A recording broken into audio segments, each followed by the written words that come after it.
All right, welcome back. We've made it to our final explainer on vendor lock-in, and we're tackling the big one, the single most powerful strategy you have for protecting your organization, leveraging industry standards and open formats. We've talked about data traps and all sorts of contractual nightmares. Today is all about the proactive defense that can cut through all of that. Okay, before we jump in, let's get our standard disclaimer out of the way. This is Module 10 of a 10-module overview on how to research the lock-in potential of a software vendor, and it's based on comprehensive research from Virtualization Options LLC. Now, this explainer provides general principles, comes without any warranty, and it is definitely not intended to provide legal advice. You should always work with competent legal counsel who's familiar with the laws and regulations where you operate. So, here's our game plan. We're going to start with why openness is such a game changer. Then we'll dig into the what to look for in your data and your system integrations. We'll see how this all applies to the cloud, and then we'll wrap up with the how, a practical strategy you can actually use. So let's dive right into the core idea here.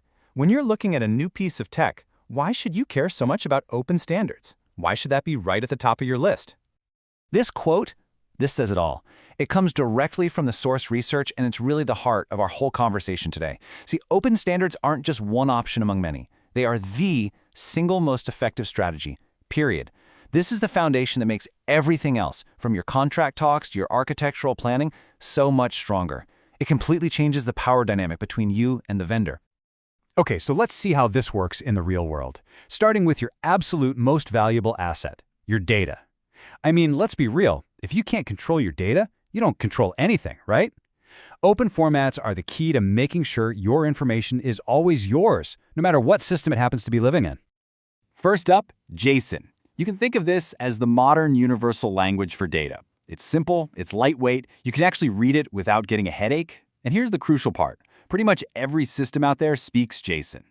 When a vendor tells you they can export to JSON, that is a very good sign that your data isn't locked away in some proprietary box. Next is XML. Now, it's not as sleek as JSON for sure, but its real superpower is describing complex, structured data with incredible detail. For those big enterprise systems where you have all these intricate data hierarchies, XML gives you a standard, vendor-neutral way to make sure none of that important context gets lost if you ever need to move it.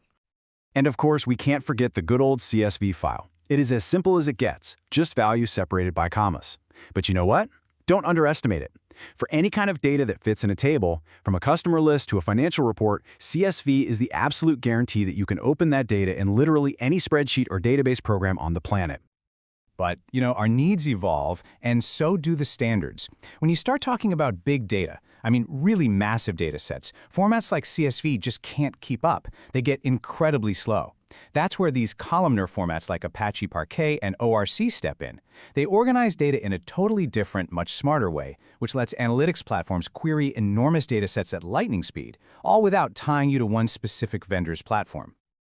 Okay, so we've got our data secured, that's a huge win. But how our systems talk to each other, that is just as critical.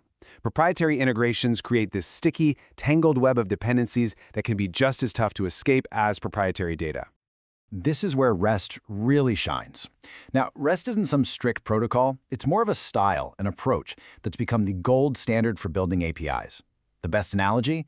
It's like a universal power adapter. Because it just uses the same standard methods that power the entire web, any system that speaks web can speak REST. It ensures that all your different applications can connect and communicate without needing some weird custom-built translator. GraphQL is a more modern take on this. Its superpower is just pure efficiency. So instead of a vendor's REST API dumping a massive load of data on you when you only needed one tiny piece, GraphQL lets your app ask for exactly what it needs and nothing more. It still gives you that all-important interoperability, but with a major focus on performance. So, how do we make sure everyone's speaking the same dialect of REST?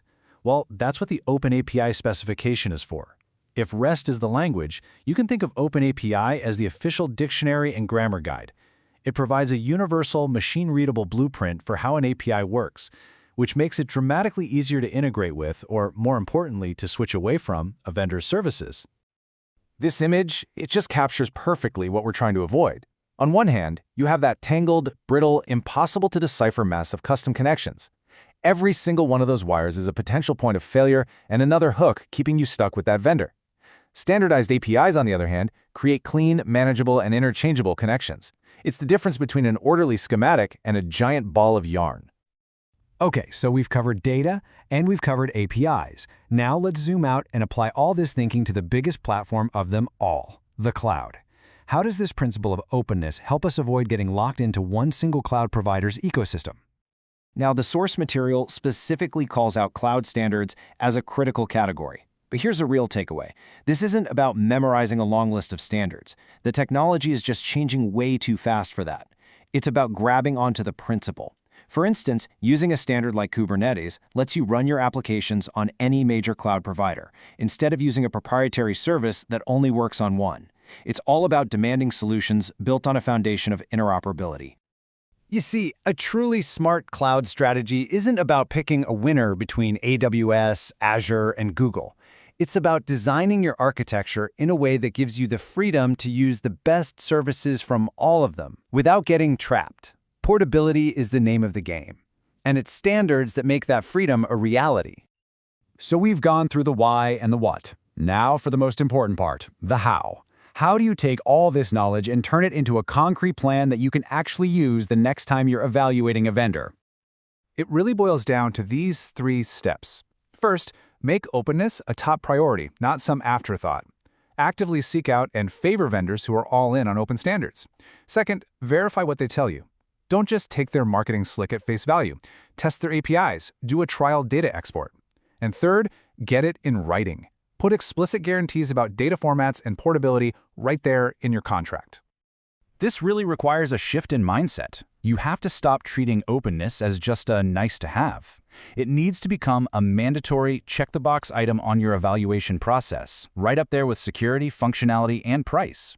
If a vendor can't meet your standards for openness, they should be out of the running. Simple as that. So let's do a quick recap. First and foremost, open standards are your #1 defense against lock-in. Second, you control your own destiny by making sure your data is always in open, portable formats. Third, insist on standard APIs to keep your integrations flexible. And finally, architect your systems for portability, not for the convenience of one vendor. And I'll leave you with this final question to think about. As you're looking at that next shiny new solution, you have to ask yourself, are you actually buying a tool that serves your business? Or are you accidentally signing up for a long-term dependency that's going to dictate your future for years to come? The choice, when you're armed with the right strategy, is entirely up to you.